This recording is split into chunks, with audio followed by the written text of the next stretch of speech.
Last बेटा पिछले class में जो है हम लोग पढ़ रहे थे प्लेन मिरर के बारे में, है ना।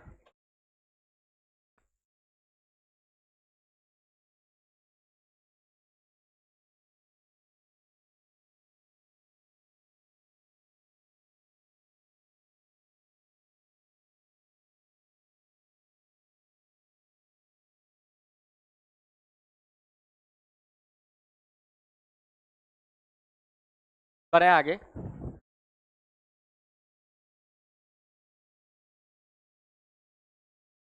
प्लेन मिरर के बारे में बात कर रहे थे। एक और वर्ड है बेटा,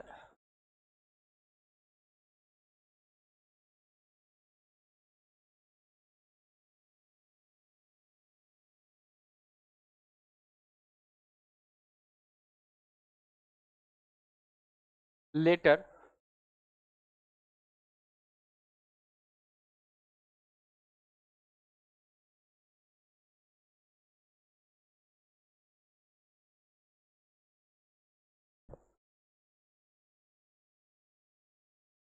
लेटर इन्वर्जन। जैसे प्लेन मिरर के साथ क्या है कि प्लेन मिरर के सामने जब हम इंग्लिश अल्फ़ाबेट लेटर को जब लिखते हैं, जब प्लेन मिरर के सामने इंग्लिश अल्फ़ाबेट लेटर जब हम लोग रखते हैं तो वो जो है बेटा लेफ्ट राइट चेंजेज होता है। लेटर इन्वर्जन का मतलब होता है बेटा लेफ्ट राइट चेंजेज।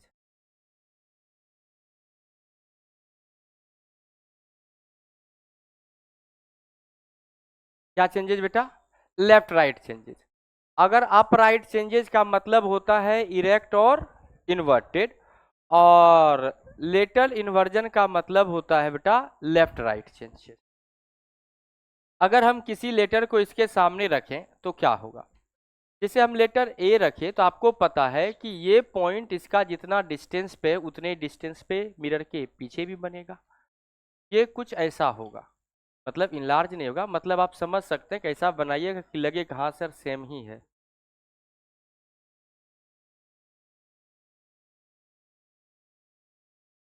आपको ऐसा दिखना चाहिए एक ही जैसा, साइज भी सेम रखिएगा, थोड़ा छोटा बड़ा मत कीजिएगा।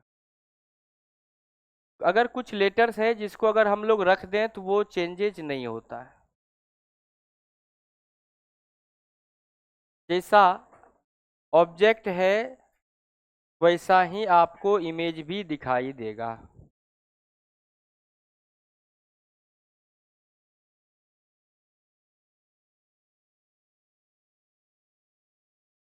आप देखिए क्या जैसा था वैसा है। ये क्या हो गया बेटा? Does not show. ये हम लिख ले इसलिए अपना नाम लिखे, आप अपना भी लिख सकते हैं। डज नॉट शो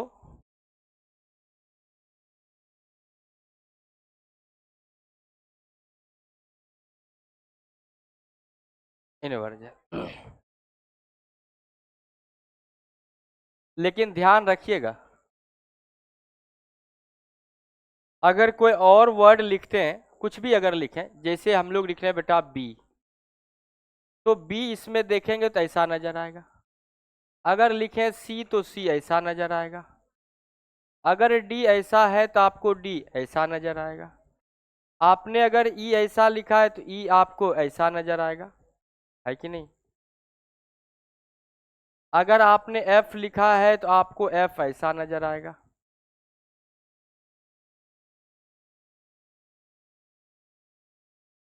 तो ये सब कुछ लेटर है जो कि लेटर इन्वर्जन शो करता है।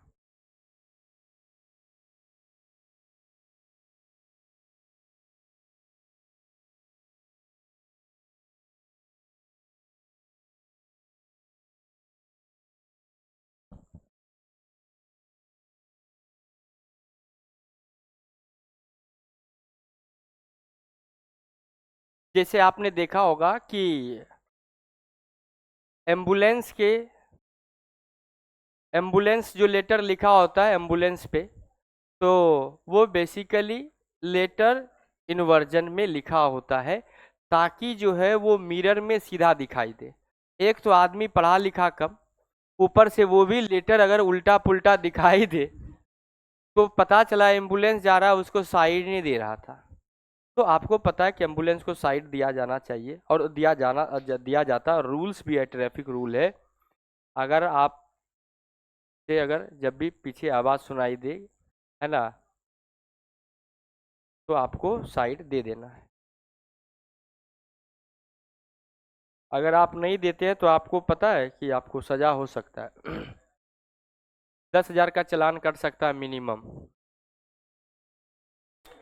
ऐसे बोल रहा है जैसे लग रहा है पूरे क्लास को समोसा एक बात पे खिला देगा। बोला 10,000 क्या बात करते हैं सर। अभी बोलेंगे तो बोला कि क्या बात कर रहे हैं सर, 150 रुपया पास में नहीं है। आपसे बात कर रहे हैं, आप लोग 10,000 बस, तो क्या काउंटिंग करवा दें? करें नहीं सर। हाँ, काउंटिंग करें।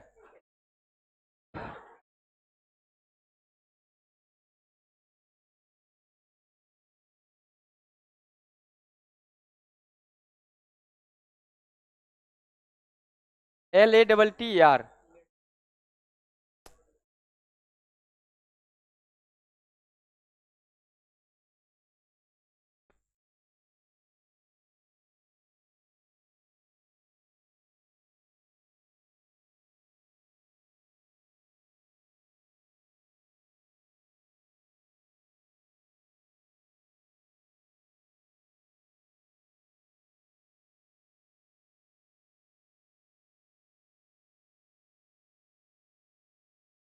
बेटा कर लो, कोई बात नहीं।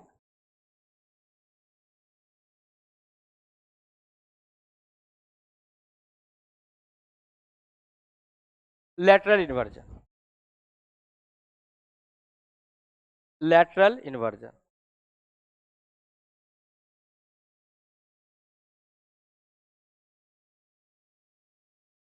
हाँ, नीचे भी सही कर दे। ये सोचे बार बार मेरा हाथ LA क्यों लिख रहा है, लेटर लिख रहे हैं तो ए क्यों लिखा रहा है।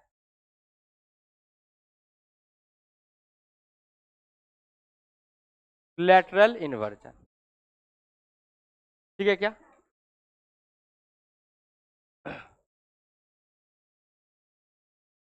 अच्छा, ऐसे आप काउंट कीजिए तो पूरे इंग्लिश अल्फ़ाबेट लेटर में से कैपिटल जो लेटर है उसमें से कितना लेटर जो है जो लेटरल इन्वर्जन शो करता है?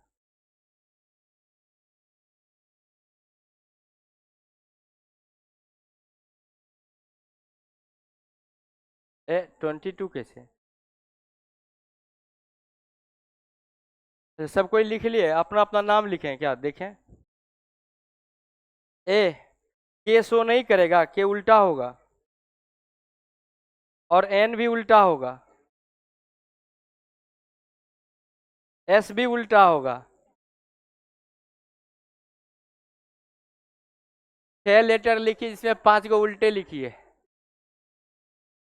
एच ठीक है, ए ठीक है। एन देखो बेटा कैसा होगा, ये अगर एन है यहाँ पे मिरर है तो एन कैसा होगा?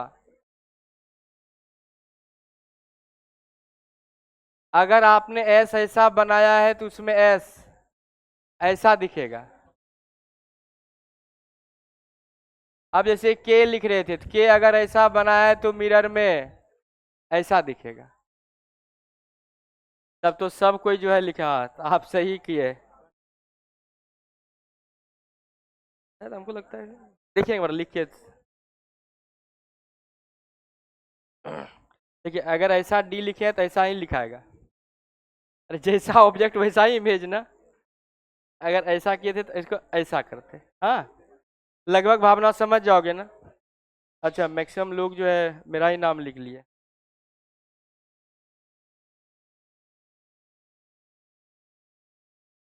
क्या, किने तबीयत खराब है?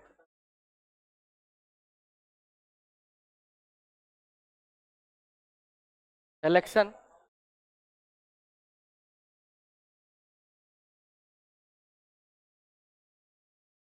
अच्छा, तुमको ऐसा लगता भी है कि तुम्हारा सिलेक्शन नहीं होगा? कॉन्फिडेंस, सिलेक्शन तो होगा ही सर, पहले पार्टी हो जाना चाहिए। अरे एग्जाम तो देना ही 4 मई को। तब बेटा जब जानते हो, तुम भी अपना बाल बच्चा को, होगा ना बाल बच्चा, नहीं होगा, नंबर देना हमको, हम कुछ जुगाड़ कर देंगे। तो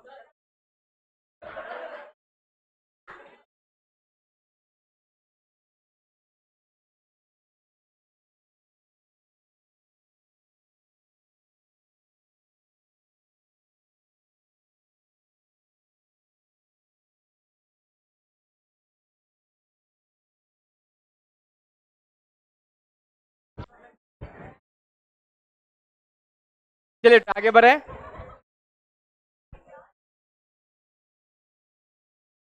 हाँ क्या, देखो y तो सिंपली बेटा कोई चेंजेस नहीं आएगा, y ऐसा है तो ऐसा ही रहेगा।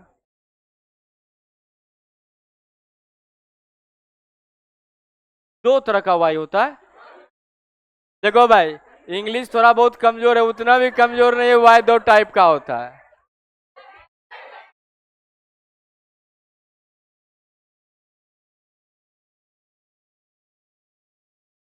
अच्छा आप कह रहे हैं कि ऐसा y, ऐसा वाला, अगर ऐसा है तो ये ऐसा बनेगा।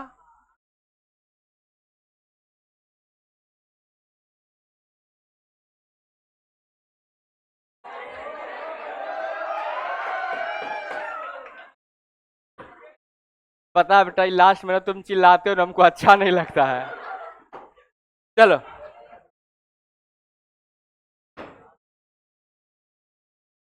और उसका तो पेट भी खराब है। तुम्हारा पेट तो खराब नहीं है। अरे हम तो ऐसे ही हवा में तीर चलाए थे। तो आज बेटा एकदम जोर नहीं देना बोलने पे तुम, ठीक है? कोई भी बात हो इशारा में बता देना, और कोई क्वेश्चन पे भी प्रेशर नहीं देना, क्योंकि फिर बढ़े आगे।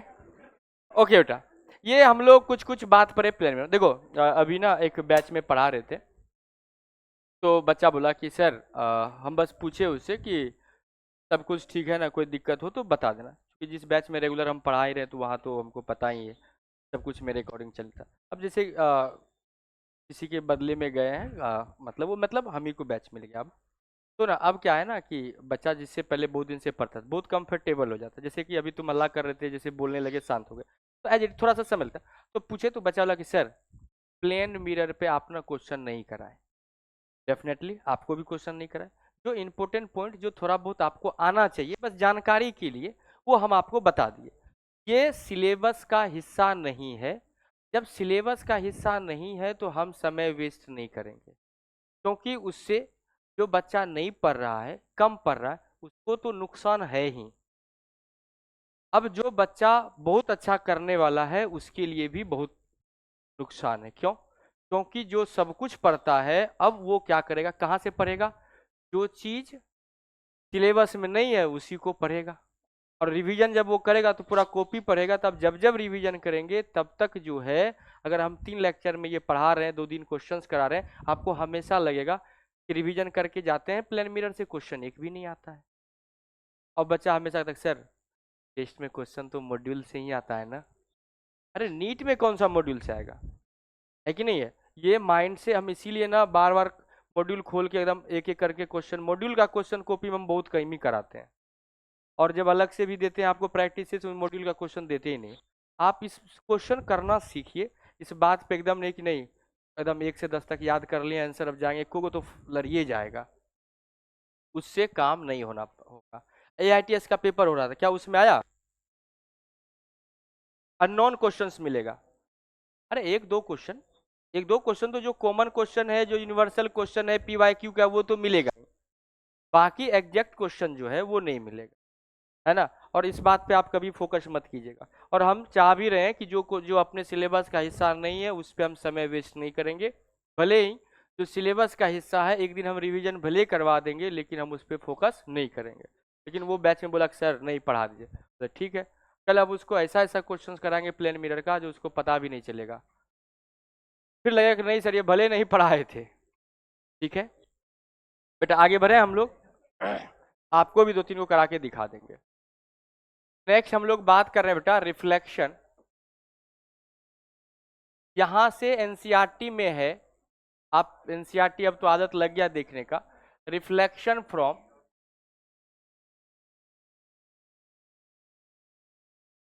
Spherical mirror.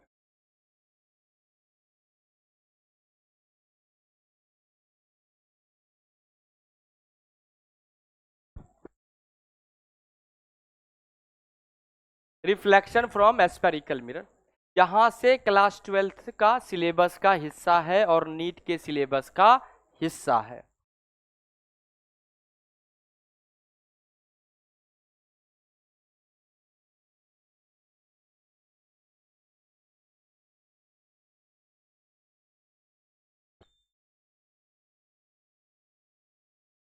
Reflection from a spherical mirror.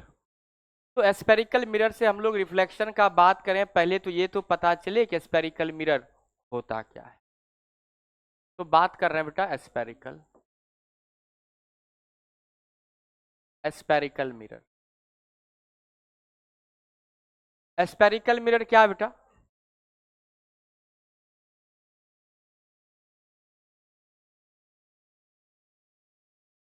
Small part of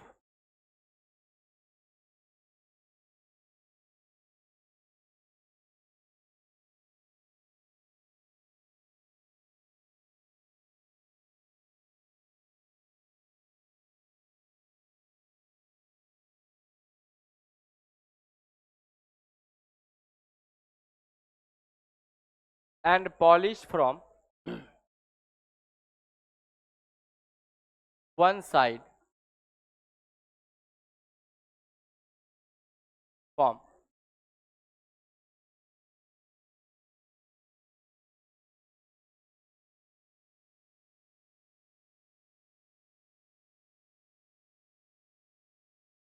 a small part of spherical glass cut and polished from one side form a spherical mirror।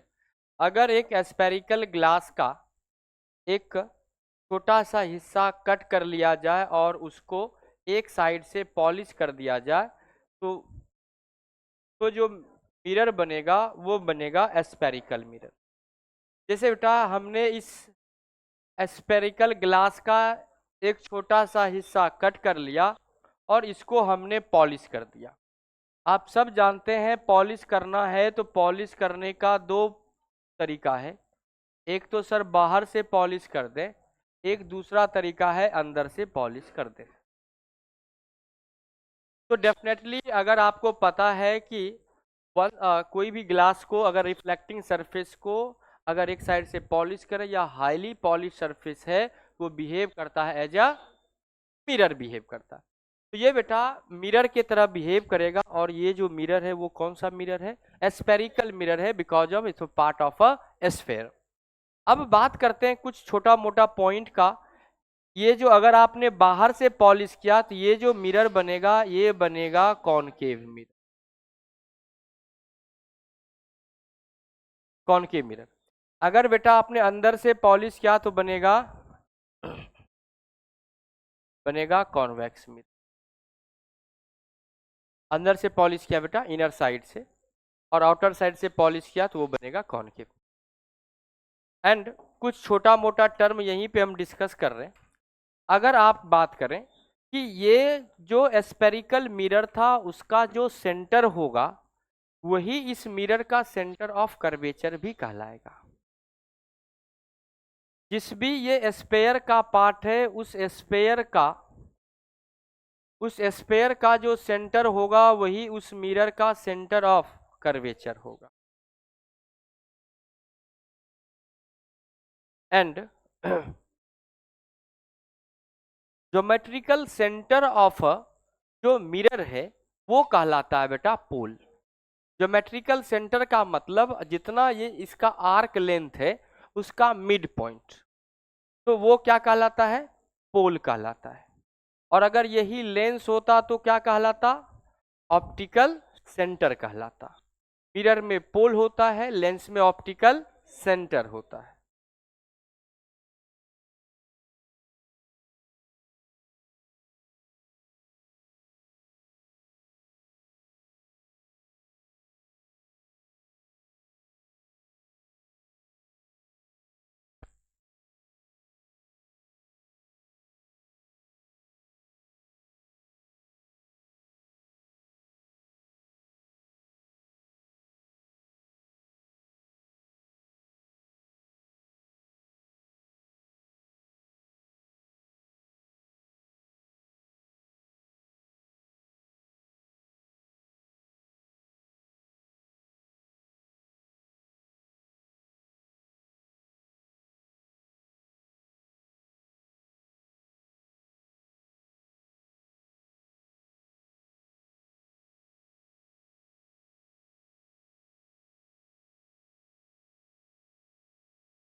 बढ़े बेटा आगे, बना लिया यहाँ तक, बढ़े आगे ना।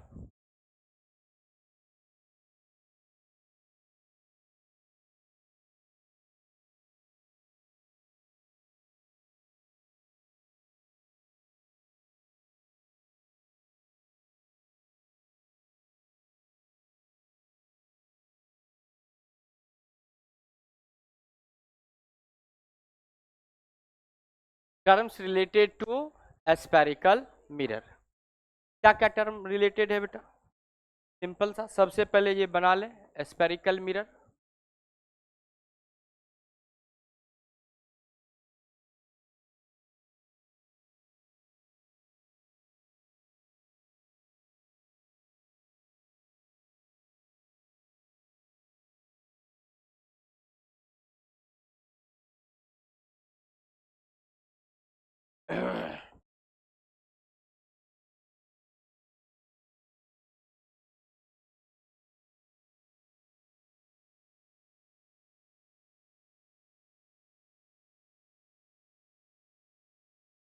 क्या क्या, ये जिस भी स्फेयर का हिस्सा है उसका जो सेंटर है वो कहलाता है सेंटर ऑफ कर्वेचर।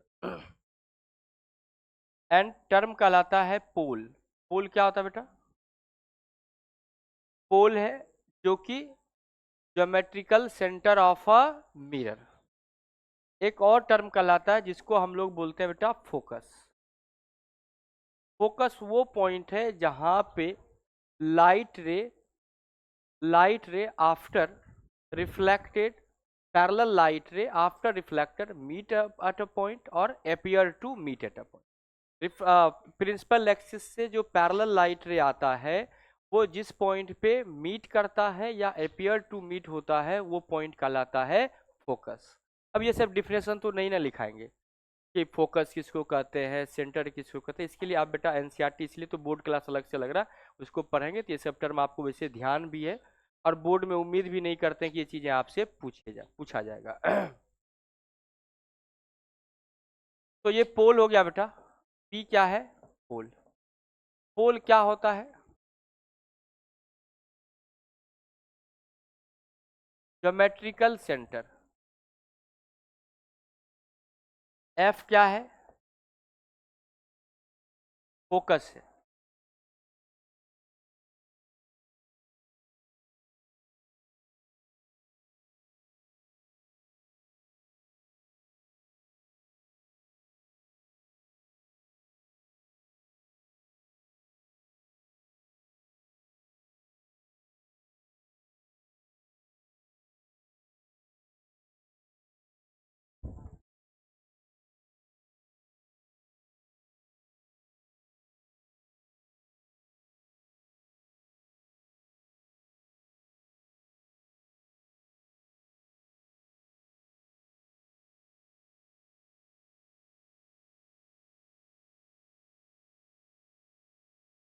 हमने लिखा बेटा फोकस है, फोकस वो पॉइंट होता है जहां पे पारा एक्सियल रे जो है मीट करता है या एपियर टू मीट होता है। पारा एक्सियल का मतलब वो लाइट रे है जो very close to principal axis and parallel to principal axis हो। इस स्फेरिकल मिरर को हम लोग पैराबोलिक मिरर भी बोलते हैं, क्योंकि अगर इस मिरर का देखो तो ये पैराबोला टाइप का स्ट्रक्चर है कि नहीं, तो इसको पैराबोलिक मिरर भी बोलते हैं। कॉनकेव पैराबोलिक या कॉन्वेक्स पैराबोलिक ऐसा भी आपको मिलेगा, तो इसलिए घबराइएगा नहीं। तो फोकस वो पॉइंट है जहां पे कि पारा एक्सियल रे वो हो गया जो कि पैरेलल हो और प्रिंसिपल एक्सिस के काफी क्लोज हो। और जो भी डेरिवेशन हम लोग करते हैं वो पारा एक्सियल रे के लिए ही हम लोग बात करते हैं। Centre of curvature. और आप एक और टर्म डिफाइन करते हैं जिसको हम लोग लिख रहे हैं बेटा कैपिटल आर से, कैपिटल आर से, और एक लिख रहे हैं बेटा स्मॉल एफ से। अब यहां से कैपिटल एफ क्या है, कैपिटल एफ, स्मॉल एफ क्या है, इसको बोलते हैं बेटा फोकल लेंथ। क्या है, फोकल लेंथ बोलते हैं। और आर क्या है,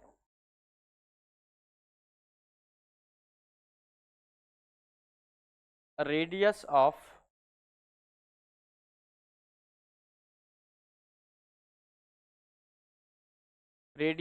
कर्वेचर। अब रेडियस ऑफ कर्वेचर क्या है ये भी थोड़ा लिख ही देते हैं। Distance between pole and centre. And focal length क्या है,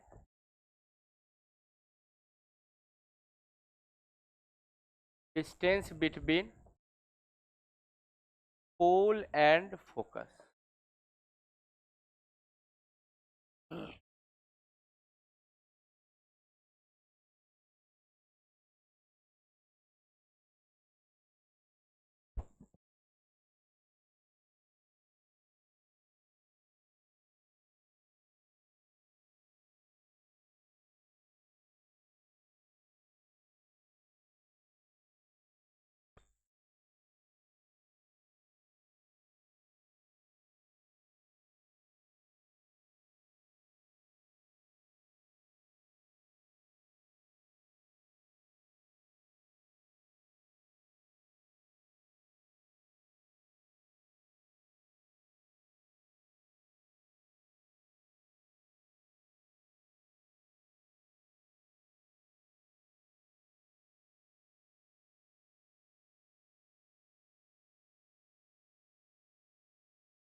बोलिए ना कहाँ पे,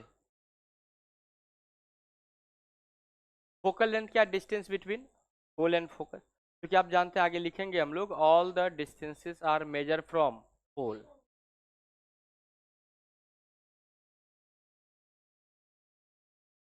सेंटर क्या है, फोकस क्या है, पोल क्या है, ये सब के बारे में हम थोड़ा बहुत पढ़ लिए।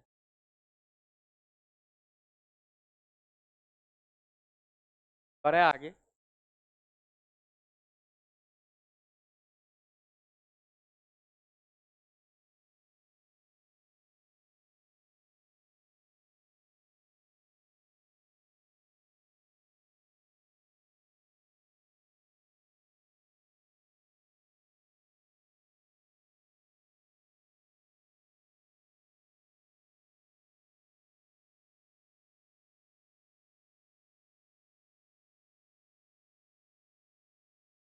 पढ़े बेटा आगे।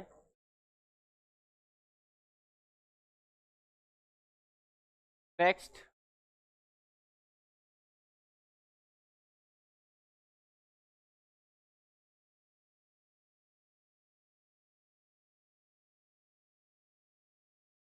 मतलब बोर्ड एग्जामिनेशन के लिए एक इम्पोर्टेंट है।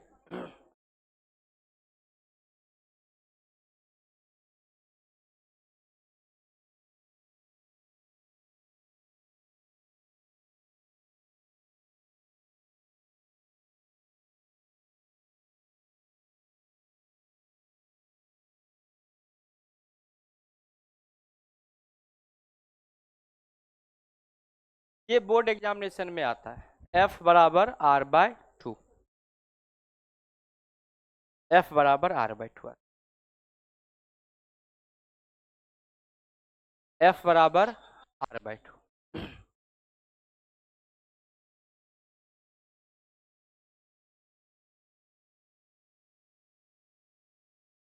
करें,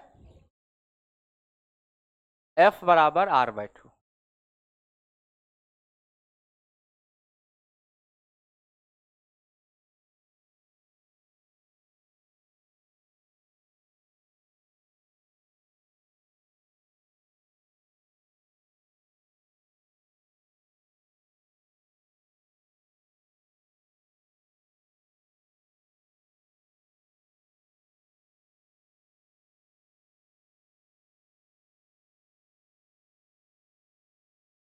जैसे हमने यहाँ पे शॉर्ट में लिख दिया P एक्सिस, आप बोर्ड में मत लिख दीजिएगा, पूरा लिखिएगा, किसी भी टर्म को शॉर्ट में यूज नहीं मत कीजिएगा। ये बेटा पोल है, इस जिस भी स्फेयर का ये हिस्सा है उसका जो सेंटर होगा वो क्या होगा, सेंटर ऑफ कर्वेचर होगा, और ये पॉइंट जो होगा फोकस होगा। हमें ये रिलेशन निकालना है कि F बराबर जो है R/2 होगा। अगर हम ऐसा करें बेटा कि अगर कोई लाइट रे यहां से इंसिडेंट हुआ, कौन सा लाइट रे, पारा एक्सियल, पारा एक्सियल वो लाइट रे है जो प्रिंसिपल एक्सिस के पैरेलल भी हो और very close to principal axis. आप सब जानते हैं paraxial ray passing through focus, ये फोकस से पास कर गया, राइट। अब यहां से अगर आप बात करें तो जब भी कोई लाइट रे इंसिडेंट होगा तो आप सब जानते हैं लॉज ऑफ रिफ्लेक्शन, लिखा है laws of reflection. Laws of reflection is valid for both the types of surface, curve surface as well plane surface. तो यहाँ पे लॉज ऑफ रिफ्लेक्शन वैलिड होगा तो बेटा angle of incident equal to angle of reflection होगा। Angle of incident वो है जो नॉर्मल के साथ एंगल बनाता है, तो सबसे पहले इसका नॉर्मल ढूंढना होगा। नॉर्मल, इंसिडेंट रे और रिफ्लेक्टेड रे ऑल कहाँ पे होता है, एट अ सेम पॉइंट होता है और इन अ सेम प्लेन होता है। इसका मतलब यहाँ से नॉर्मल पास होगा, तो नॉर्मल पास करने के लिए हमने यहाँ से एक लाइन ड्रॉ किया जो कि क्या है बेटा, नॉर्मल है। आप बता सकते हैं कि ये नॉर्मल क्यों है, क्योंकि कर्व सरफेस पे अगर हमें नॉर्मल ड्रॉ करना है तो सबसे पहले टेंजेंट ड्रॉ करना होगा। टेंजेंट के जो परपेंडिकुलर लाइन होता है वही उसका नॉर्मल होता है।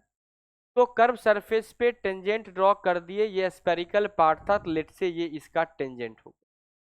टेंजेंट के परपेंडिकुलर नॉर्मल होता है, एंड आप जानते हैं radius is always perpendicular to tangent of a circle at a any point और at a sphere of the at a any point.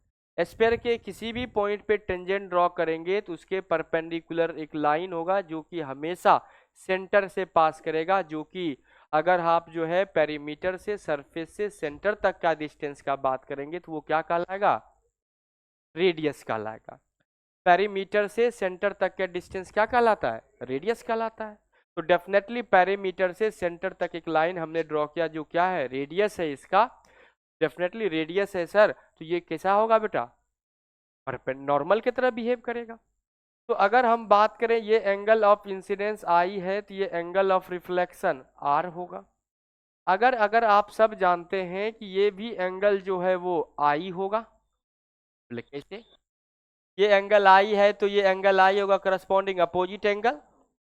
और अगर हम यहीं पे अगर इस एंगल का बात करें तो लिख देते हैं 2i। क्यों ऐसा, क्योंकि किसी भी ट्रायंगल का एक प्रॉपर्टी होता है बेटा कि ये जो एक्सटर्नल एंगल है, ये अगर θ1 है, ये θ2 है, तो ये θ1 प्लस ऑफ, है ना, external angle of triangle is a sum of the two opposite internal angle, वो होगा। एज इट इज हमने इसको लिख दिया 2i, दिख रहा है ना, थोड़ा इस पे बहुत छोटा छोटा मार्क है, इसको मिटाते हैं।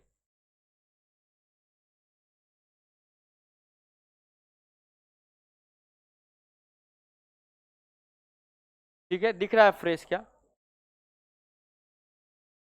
नहीं दिख रहा है? अच्छा, 2i और i ये सब नहीं अच्छा दिख रहा है।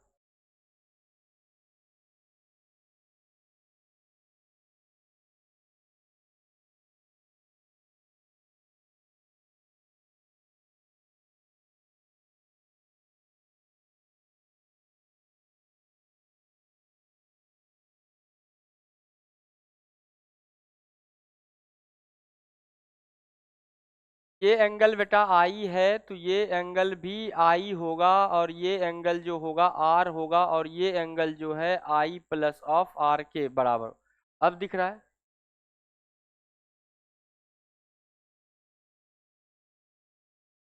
ये एंगल आर दिख रहा है? अच्छा कोई नहीं दिख रहा तो भावना से काम चलो। ये एंगल आई है बेटा, और ये जो एंगल है 2i के बराबर होगा। थोड़ा सा अब एडजस्ट कर लो, अब जो भी एकदम दिख ही रहा हो, ऐसा हो ही नहीं सकता। जब हमको दिख रहा है, बूढ़ा आदमी को दिख रहा है, तुम लोग को तो दिख ही रहा होगा। दिख रहा है तुम लोगों को? वो तुम्हारे लिए बूढ़ा आदमी बोले, देखो यहाँ से अगर देखो बेटा, ये इंसिडेंट एंगल बना रहा है आई, तो ये भी एंगल आई, और ये एंगल 2i। ये एंगल क्यों हुआ? Corresponding opposite angle. और आप सबको पता ये 2i क्यों हुआ, तो आपको पता है कि angle I is equal to angle R है। हम चाहते तो थीटा भी लिख देते, लेकिन आप कंफ्यूज हो जाते कि सर इंसिडेंट एंगल कहाँ हुआ। तो डेफिनेटली अगर बात करें यहाँ पे, थोड़ा कुछ नाम दे देते हैं बेटा। नाम अगर कुछ दे दें थोड़ा बहुत,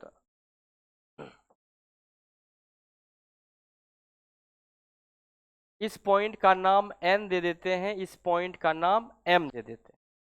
अगर आप थोड़ा सा ध्यान से देखिएगा, angle I equal to R, ये कहाँ से हुआ? From the laws of reflection. ठीक है, आप ऐसा भी लिख सकते हैं, एंगल एंगल ये नॉर्मल है, इसको मिटा दें। एक बार सी इसका नाम दे ही चुके हैं, तो अगर बात करें कि हम लोग एंगल, इस एंगल का angle N C F is equal to I, क्यों? Opposite angle.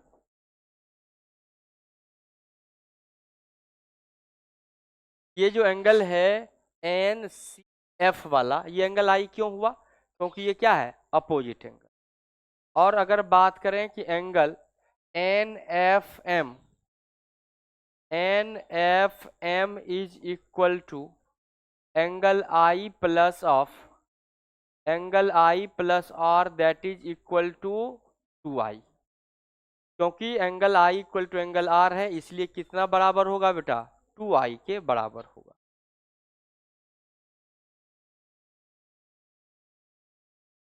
अब यहां से देखिए, अगर हम लोग बात करें in triangle N C M, ये एन, ये सी, और ये point M. In triangle NCM जो होगा, tan of I is equal to, क्या लिख सकते हैं बेटा? Tan theta equal to perpendicular by, तो आप लोग लिख सकते हैं M N by C M, लिख सकते हैं बेटा। एंड बात करें इन ट्रायंगल, इस वाले में, in triangle N F M, in triangle N F M बात करें तो क्या लिख सकते हैं? Tan of 2i is equal to, again perpendicular by base, आप लिखेंगे एम एन, लिख रहे हैं M N by F M. तो इसका मतलब आप जानते हैं,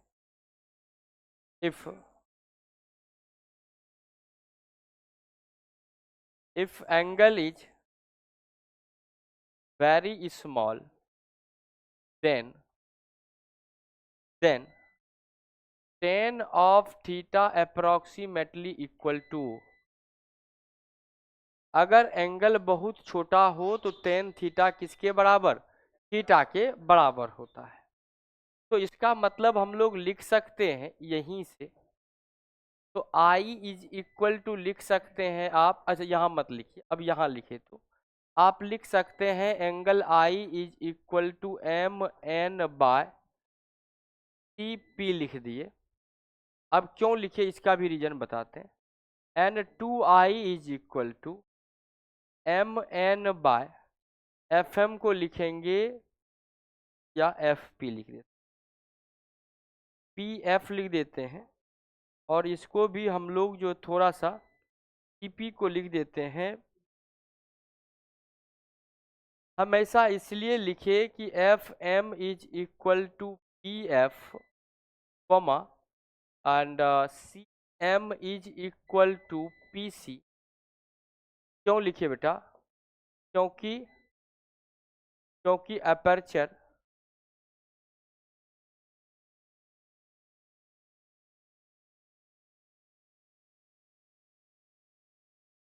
aperture of mirror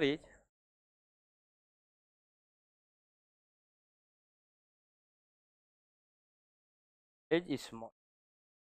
कि हमने स्मॉल पार्ट कट किया था, चूंकि ये पार्ट मिरर हम बनाए तो इतना बड़ा है, लेकिन एक्चुअली है क्या, बहुत छोटा सा पार्ट है। इसीलिए जो है हम लोग जो है ये एन पॉइंट और एम पॉइंट जो होगा वेरी क्लोज होगा, इसलिए एम और पी को हम लोग जो है एक जगह पे मान सकते हैं, इसलिए ऐसा हमने कर दिया। अब आपको पता है कि यहाँ से आई का वैल्यू रिप्लेस कर दें क्या, तो यहाँ से 2 टाइम ऑफ आई के जगह पे लिख सकते हैं M N by P C is equal to M N by P F. यहाँ से बेटा एम एन वाला पार्ट कैंसिल आउट हो गया, तो आपके पास क्या रिजल्ट आया,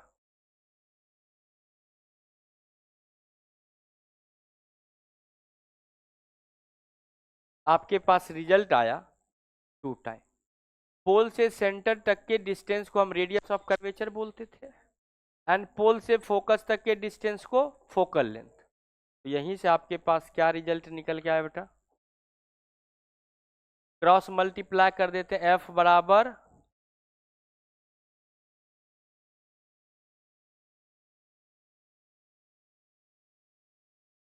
एफ बराबर आर बाई 2। ठीक है क्या,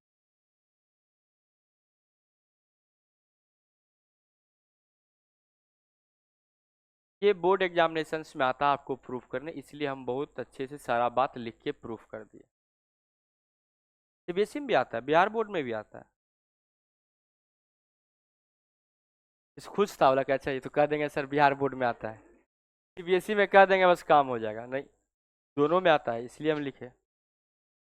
तो यहाँ से एक इम्पोर्टेंट पॉइंट जो अपने नीट के काम में आता है, जिसपे क्वेश्चंस नीट में 2-2 बार आया हुआ है, कि focal length of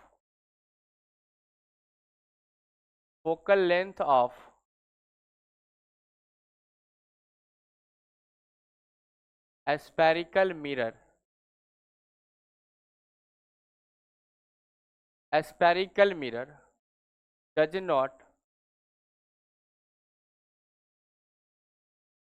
does not depends on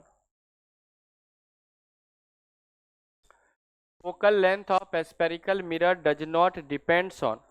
देखो तो कहीं कुछ मीडियम का जिक्र आया है क्या, कहीं कोई रिफ्रैक्टिव इंडेक्स आया है क्या, नहीं आया है। चाहे रेयर मीडियम हो चाहे डेंसर मीडियम हो, उससे कोई फर्क नहीं पड़ने वाला है। इसका मतलब है कि does not depends on medium medium and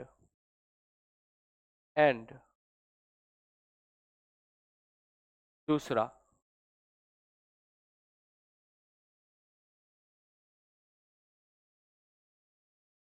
wavelength of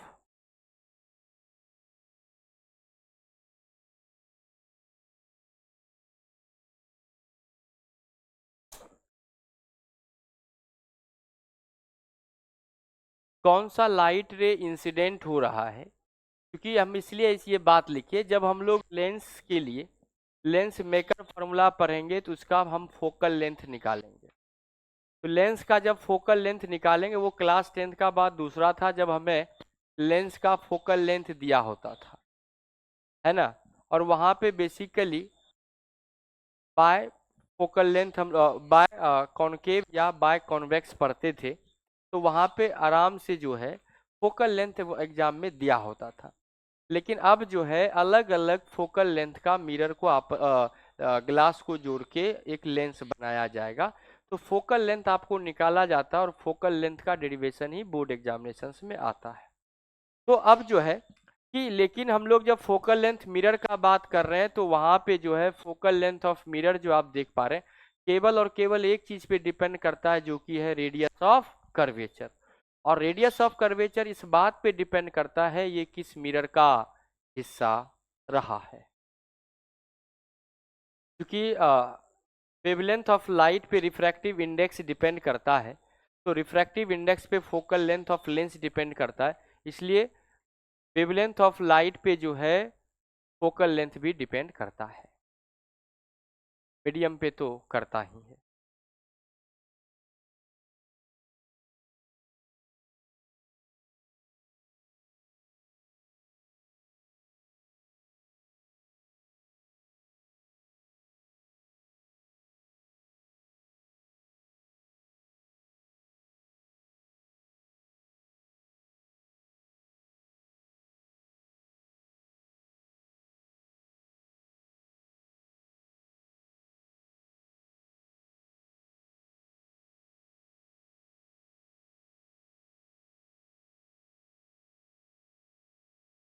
पर है बेटा,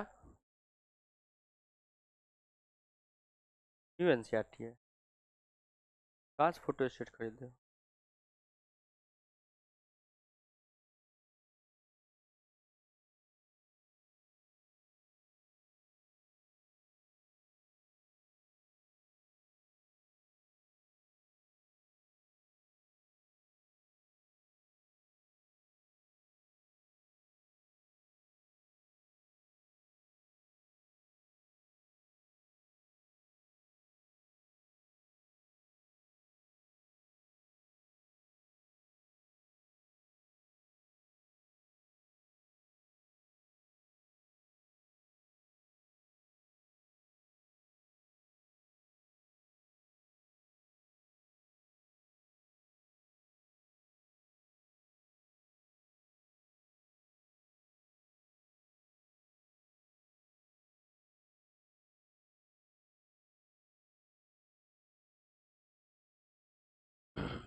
पर है बेटा आगे।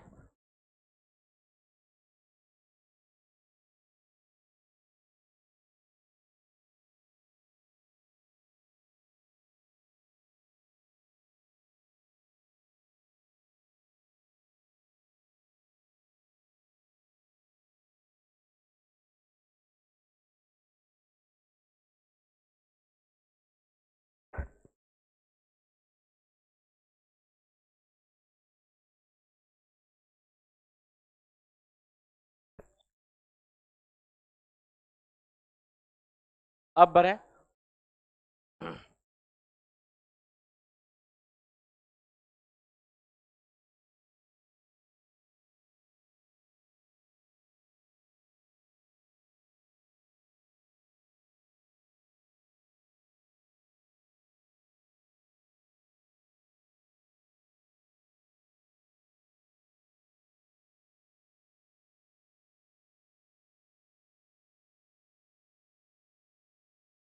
Rules for image formation.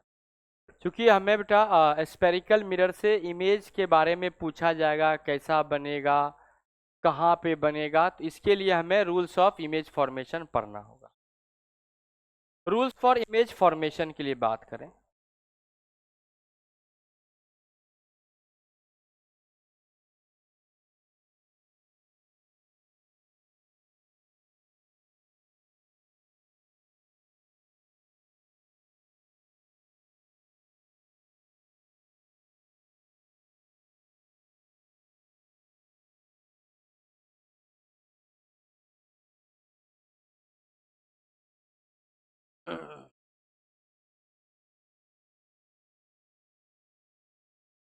ये हमने प्रिंसिपल एक्सिस ड्रॉ कर दिया और ये फोकस और सेंटर।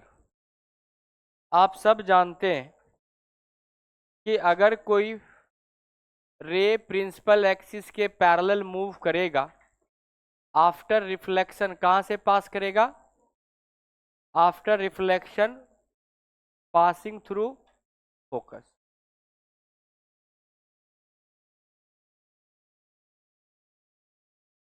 रूल नंबर 2, आप सब जानते हैं कि अगर कोई लाइट रे किसी मिरर पे नॉर्मली इंसिडेंट होता है तो अपने पाथ को रिट्रेस करता है।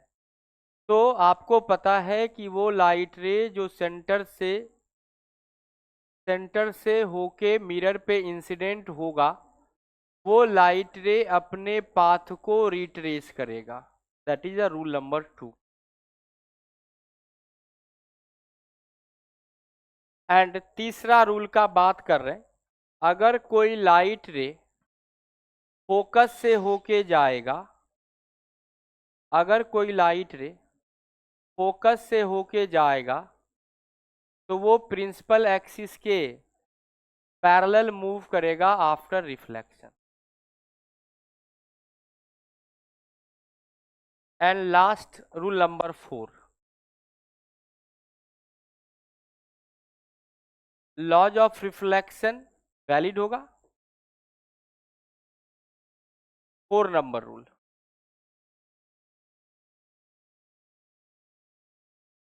ये 4 नंबर रूल, ये angle of incidence is equal to angle of reflect.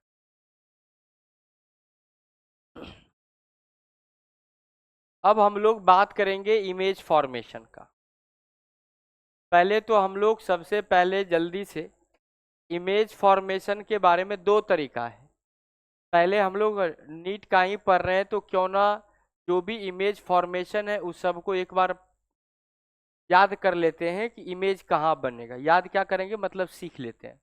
तब इमेज फॉर्मेशन बोर्ड के लिए आज हम आपको कह देंगे घर से बना के आप ले आइएगा, और नहीं तो कल हम लोग आते ही उसको बना देंगे।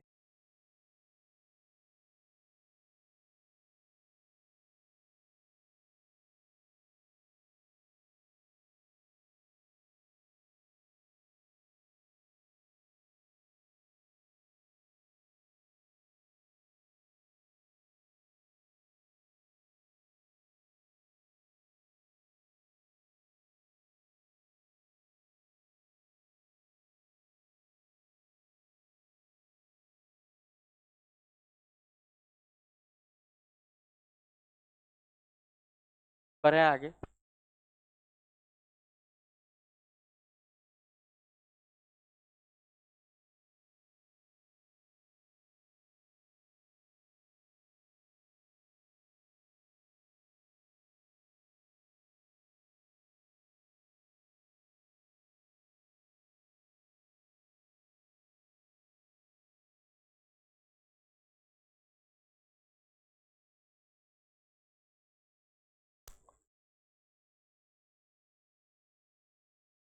बढ़ रहे हैं अब हम आगे।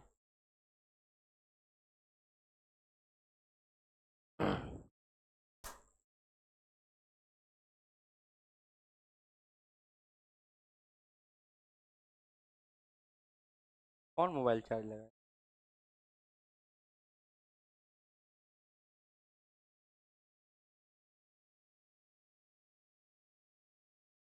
लिख लिया अब।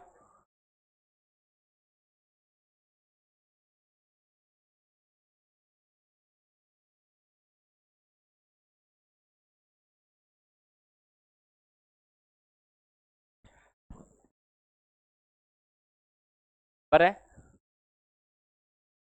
नहीं सर, क्या होता है इतना, मतलब आज यही सब काम कर लोगे क्या?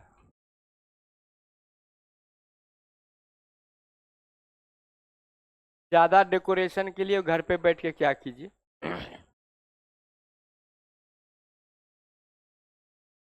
बढ़े। अब नहीं भी बोलोगे तो भी बढ़ेंगे भाई।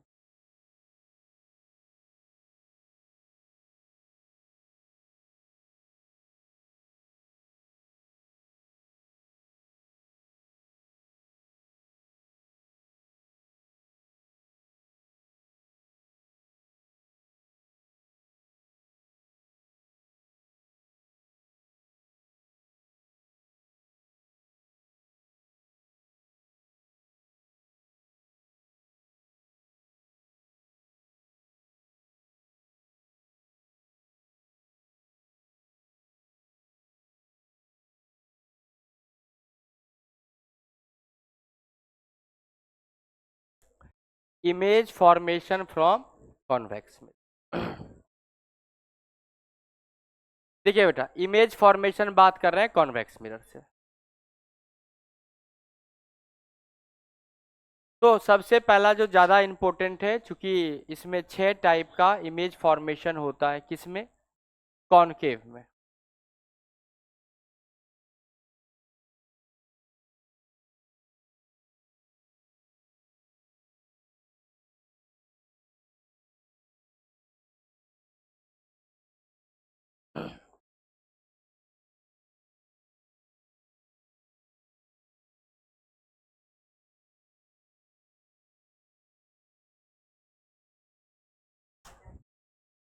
चलिए अब लिखना बंद कर दीजिए, सिर्फ 2-4-5 मिनट तक मेरी बात सुनिए। ये सब जो हम लोग जितना भी इमेज फॉर्मेशन पढ़ेंगे ये आपको आ जाएगा, बहुत आसानी से आ जाएगा। याद नहीं हो जाएगा, कभी पढ़ने का जरूरत ही नहीं पड़ेगा, जब एग्जाम में आएगा डायरेक्ट आप इमेज फॉर्म कर दें। सबसे पहले हमें ये पता लगाना है कि इमेज फॉर्मेशन करना है तो ऑब्जेक्ट को रखना कहाँ है, ऑब्जेक्ट को प्लेस कहाँ करना है। तो object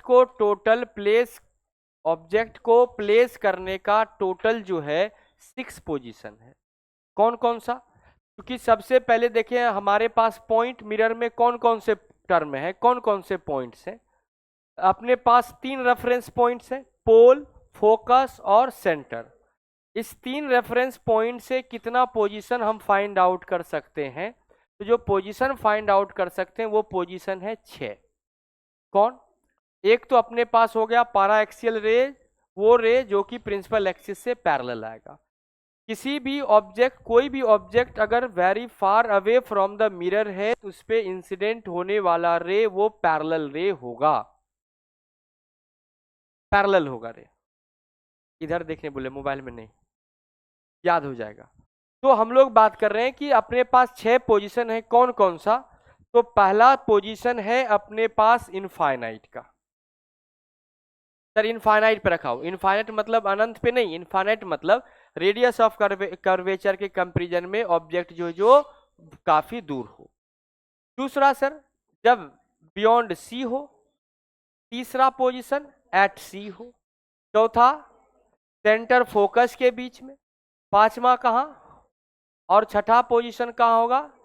between centre and focus. Total यही अपने पास जो है बेटा 6 पोजीशन है, किसका? ऑब्जेक्ट का। तो सबसे पहले तो ये पोजीशन ही आपको याद होना चाहिए, कौन कौन सा पोजीशन है। तो कौन कौन सा पोजीशन है? Infinite, beyond C, at C, between centre focus, focus between pole and focus.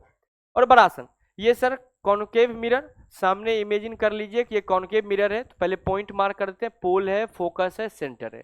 Position infinite, beyond C, at C, between centre focus, focus then between pole and focus. ये 6 पोजीशन। अब आप सबको पता है कि जब सर रिफ्लेक्टेड रे जहां meet करेगा वहीं इमेज फॉर्म होगा। इनफाइनाइट से आने वाला रे प्रिंसिपल एक्सिस के पैरेलल आएगा, प्रिंसिपल एक्सिस के पैरेलल आएगा तो इमेज जो है सर वो फोकस पे ही बनाएगा। कहां बनाएगा?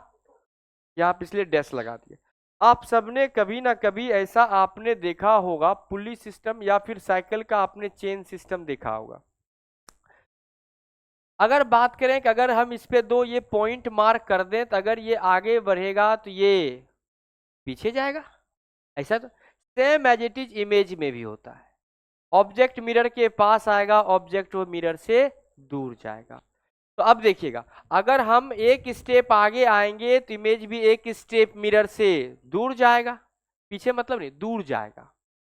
अगर हम एक स्टेप मिरर के तरफ जाएंगे तो इमेज एक स्टेप मिरर से, हम अभी इनफाइनाइट पे तो इमेज पता है फोकस पे बनेगा। अब हम कहाँ आ रहे हैं? बियॉन्ड सी आ रहे हैं, तो इमेज को भगाओ तो दूर, तो कहाँ जाएगा? फोकस से अगला स्टॉपेज बिटवीन सेंटर एंड, इसका मतलब ये 2 डैश होगा। बियॉन्ड सी से हम अगले स्टेप आगे जाएंगे एट सेंटर, और इमेज बिटवीन सेंटर से दूर जाएगा तो सेंटर पे पहुंचेगा, ये 3 डैश। हम बेटा आप सेंटर से आगे बढ़ेंगे तो between centre and focus, image centre से दूर जाएगा तो बियॉन्ड सी। हम अब जो है बिटवीन सेंटर एंड फोकस से फोकस पे आ रहे हैं, तो इमेज जो है बियॉन्ड सी से और दूर जाएगा तो अब इनफाइनाइट से आगे तो इधर पॉसिबल नहीं है।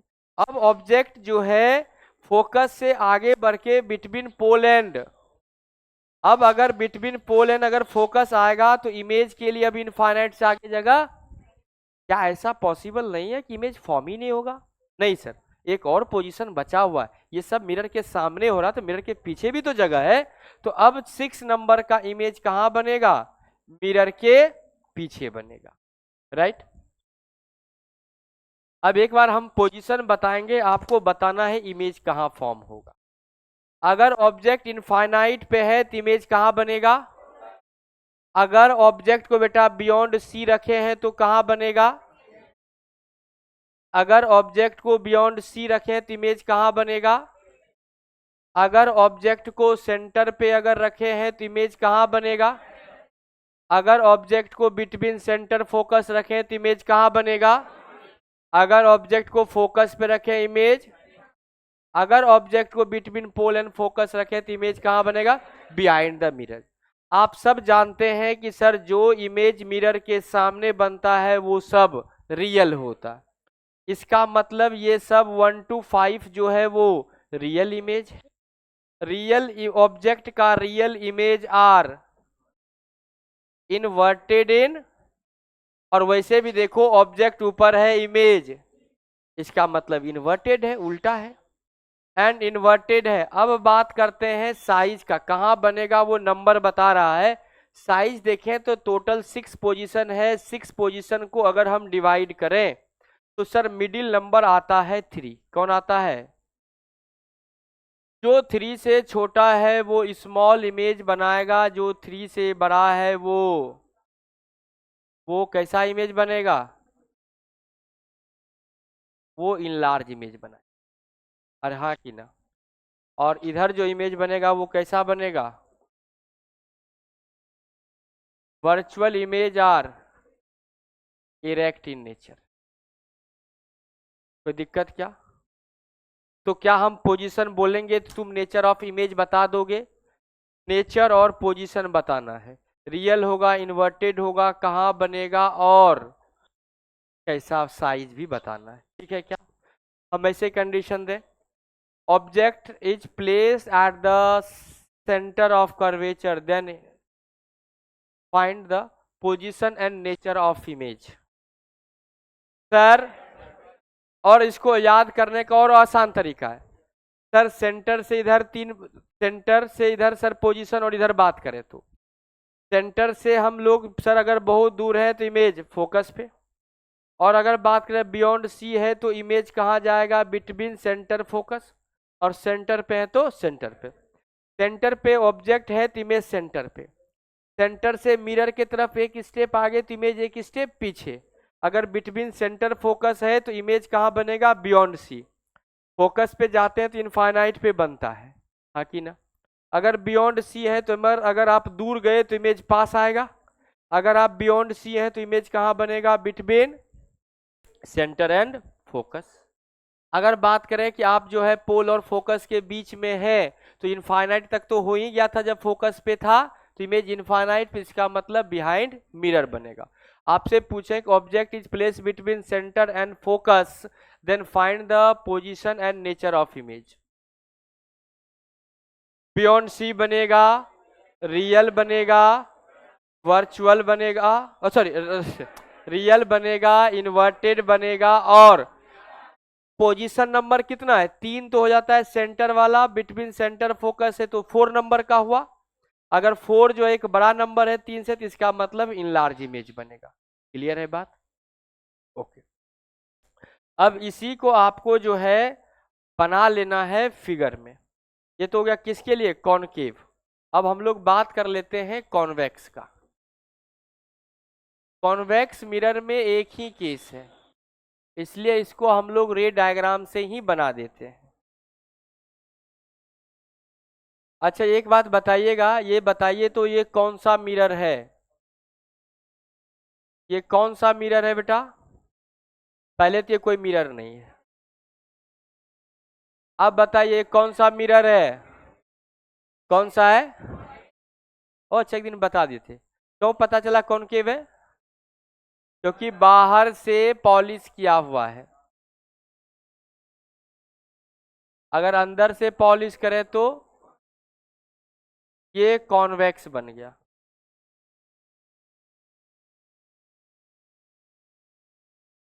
ये कॉन्वेक्स मिरर बन गया, राइट बेटा? अब चलिए यहां से लाइट रे, ये हमने ड्रॉ कर दिया प्रिंसिपल एक्सिस।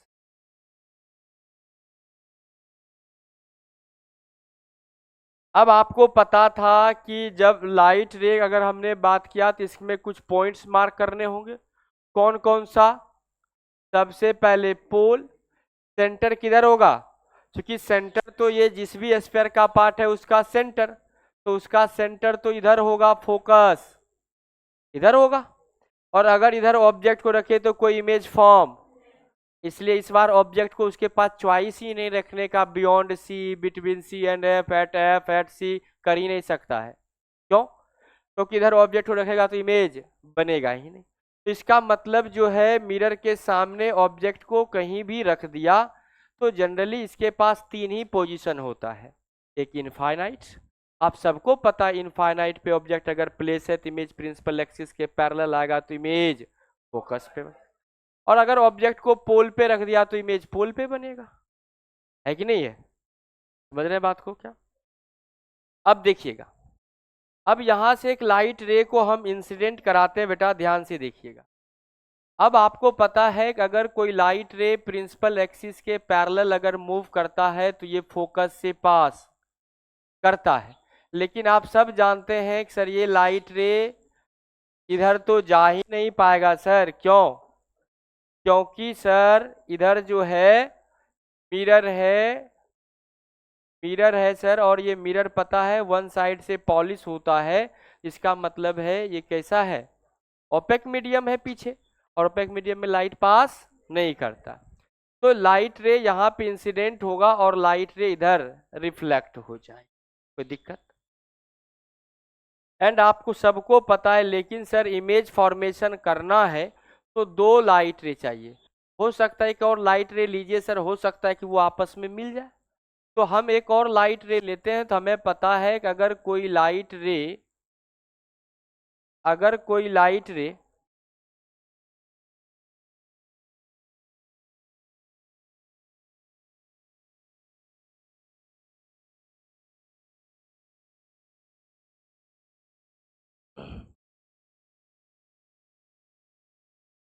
अगर कोई लाइट रे सेंटर से पास अगर करेगा, अगर कोई लाइट रे सेंटर से अगर पास, ये ऐसे नहीं होता, हाँ हो तो रहा है। अगर कोई लाइट रे अगर सेंटर से अगर पास करेगा तो अपने पाथ को, अगर कोई लाइट रे सेंटर से पास करेगा तो अपने पाथ को रिट्रेस करेगा। तो ये लाइट रे जो है मिरर के पीछे तो आप सब जानते हैं जा ही नहीं पाएगा। जा पाएगा क्या? नहीं जा पाएगा। तो ये लाइट रे अपने पाथ को रिट्रेस करेगा, इधर इंसिडेंट हुआ और इधर ही वापस चला गया। आपको पता है ये दोनों रिफ्लेक्टेड रे आगे जाके कहीं नहीं मिलेगा। जब कोई लाइट रे आगे जाके कभी नहीं मिलेगा तो उसको पीछे बढ़ा के मिला के देख। तो आगे जाके ये कभी नहीं मिलेगा तो पीछे मिलेगा, अगर देखें ध्यान से तो ऐसा हुआ क्या? ये इमेज बना क्या? आप देखिए तो इमेज जो बना है वो कैसा बना है? बोले कि सर मिरर के पीछे बना है तो वर्चुअल बना है। इरेक्ट भी सीधा ही दिख रहा होगा आपको, इरेक्ट भी है। तो डिमनिस्ट भी है,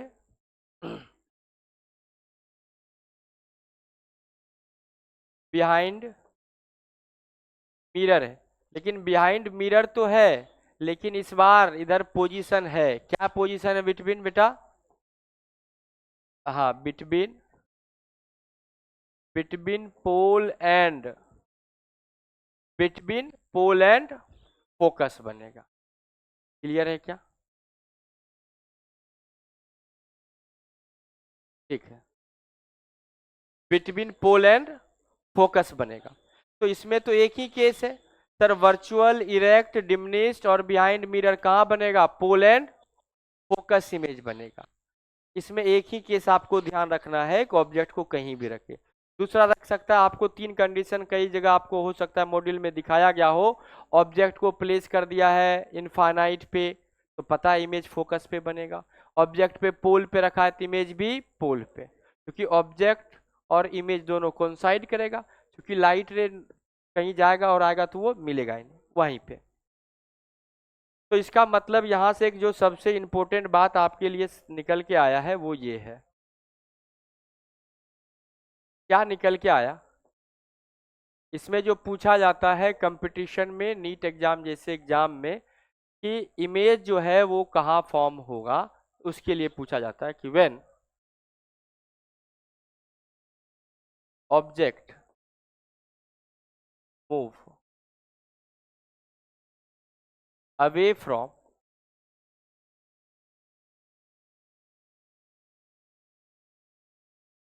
convex mirror, then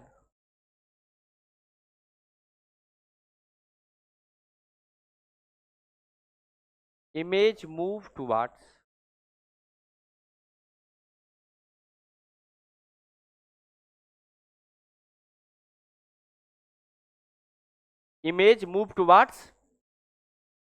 फोकस। क्योंकि अगर ऑब्जेक्ट को move away from convex mirror, mirror से अगर हम ऑब्जेक्ट को दूर जाएंगे तो हम कहाँ मूव करेंगे? इनफाइनाइट की तरफ। तो इमेज कहाँ मूव करेगा? फोकस की तरफ मूव। ये क्वेश्चंस आता है, पूछा जाता है। ठीक है क्या?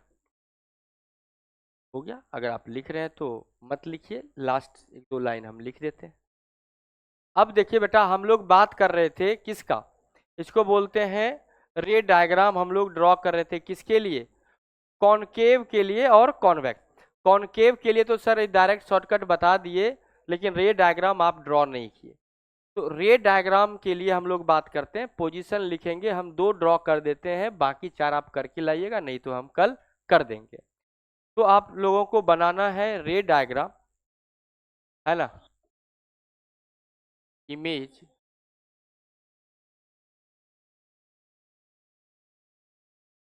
इमेज फॉर्मेशन बाय रे डायग्राम।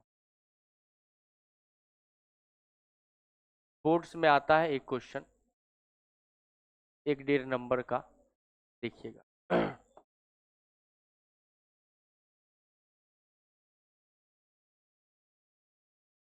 कॉन्वेक्स का कर लिए, हम लोग बात कर रहे हैं कॉनकेव।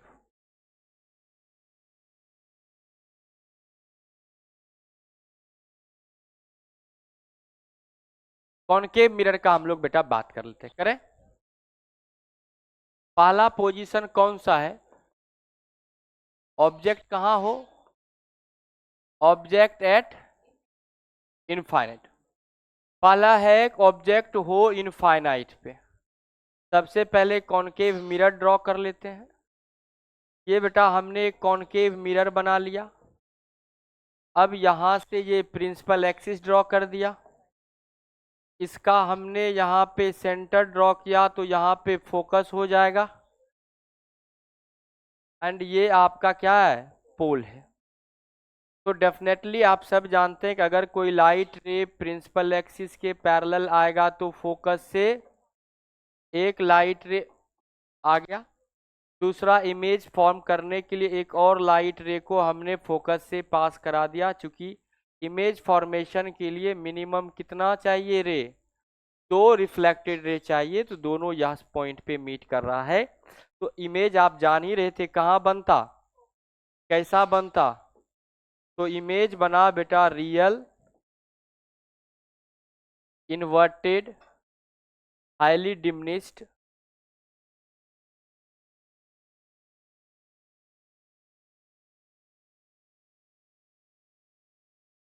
और एट फोकस। सेकेंड केस का बात कर लेते हैं। सेकेंड, ऑब्जेक्ट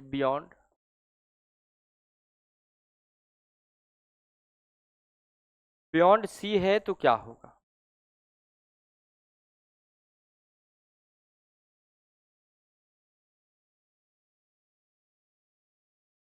मिरर थोड़ा सा अच्छे से बनाइएगा।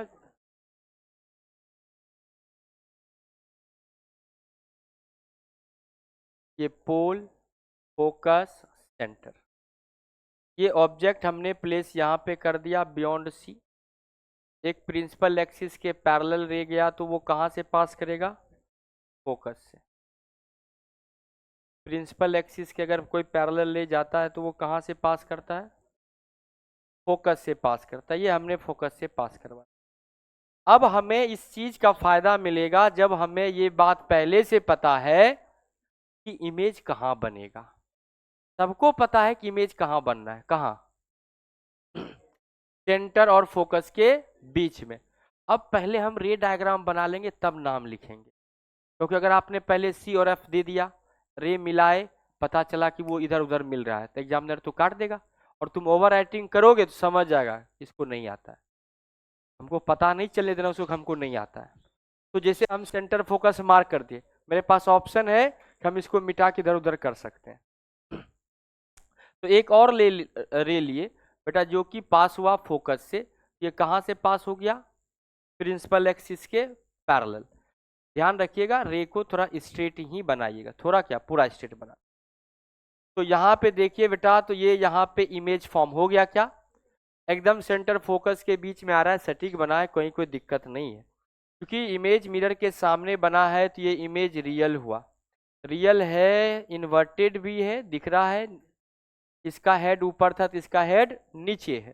साइज भी दिख रहा है, स्मॉल साइज का बना है। या आप लिख सकते हैं डिमनिश। और कहाँ बना है इस सबको दिख ही रहा होगा, अगर आप जो है देख रहे होंगे। तो इमेज कहाँ बना? Between and F. इसी तरह से बेटा टोटल जो है हमारे पास दो बना दिए, चार और पोजीशन बचा। एट सी का, between C and F, at F का, और बिटवीन पोल एंड फोकस का। ठीक है, हम उम्मीद करते हैं कि आप उसको बना लेंगे, नहीं तो कल आते ही हम बता देंगे, आप जगह छोड़ दीजिएगा।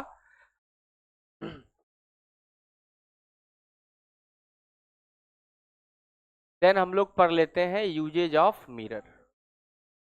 आप हमने पढ़ा है बेटा कौन कौन सा mirror? Plane mirror, concave mirror,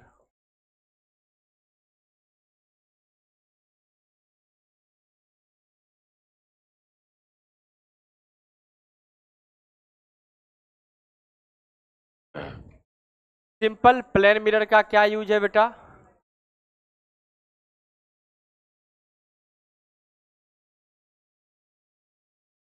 अच्छा, हिमसेल्फ होगा या इट सेल्फ होगा? ए, अपने आप को देखने के लिए इट सेल्फ। आपको कह रहा आवर सेल्फ। अगर हम अपने आप को देखने के लिए यूज करते हैं तो क्या लिखेंगे?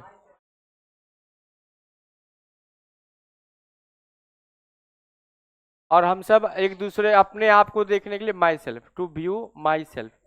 अच्छा, इट सेल्फ।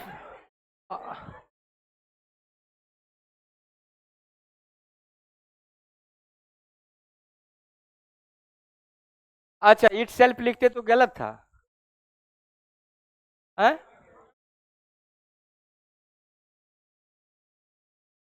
तो किसी ऑब्जेक्ट को जरूरी नहीं ना जिंदा ही हो, मुर्दा ऑब्जेक्ट भी देख सकते हैं। आवर सेल्फ सही है ऐसा, लेकिन इसमें होगा सिर्फ अपने आप, किसी ऑब्जेक्ट को देखना है तो चलिए, भावना समझ गए ना? बहुत सुंदर। ये बहुत घिसा पिटा पुराना मिरर, सेविंग मिरर जो आप लोग यूज करते हैं, हाँ कि ना? तुम क्यों बोले हाँ sir? Saving mirror,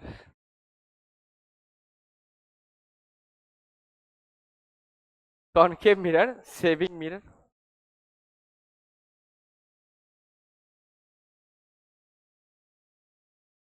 torch light में बेटा, टॉर्च लाइट में यूज करते हैं। Headlight of motor vehicle,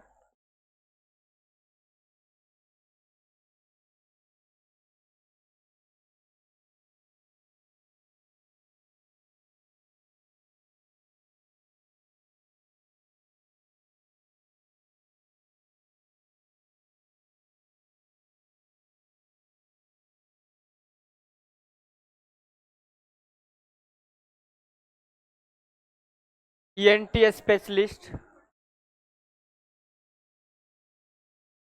dentist जो यूज करता है ये सब। कौन सा?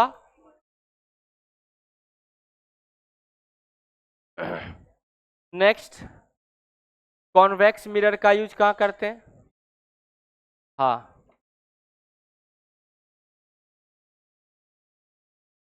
रियर व्यू मिरर में, कहाँ पे? व्हीकल के अंदर। एंड देन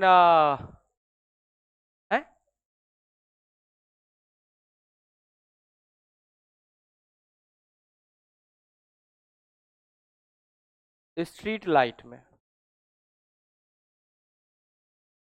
स्ट्रीट लाइट में यूज होता है वो कौन सा? कॉन्वेक्स होता है, कॉन्वेक्स मिरर। ये कुछ कुछ यूज है, शायद आप लोग जानते होंगे। लेकिन बेटा ये यहाँ पे दो हम बना दिए हैं, चार छोड़े हुए हैं, कल बना लीजिएगा, रफ कॉपी में बनाइएगा। कुछ गलत होगा तो ठीक कर लीजिए, कल हम इसके आगे बना देंगे। फिर मिरर फार्मूला पढ़ेंगे, मैग्निफिकेशन पढ़ेंगे, रिफ्लेक्शन पूरा हो जाएगा। उसके बाद अपने पास 2 दिन का समय बचेगा, थर्सडे और फ्राइडे, 2 दिन सिर्फ और सिर्फ इस पे बेस्ड क्वेश्चन करेंगे। ठीक है, चलिए बेटा, तो आज के लिए यहीं छोड़ दें कि और आगे पढ़ा दें थोड़ा सा दोस्त। Thank you everyone.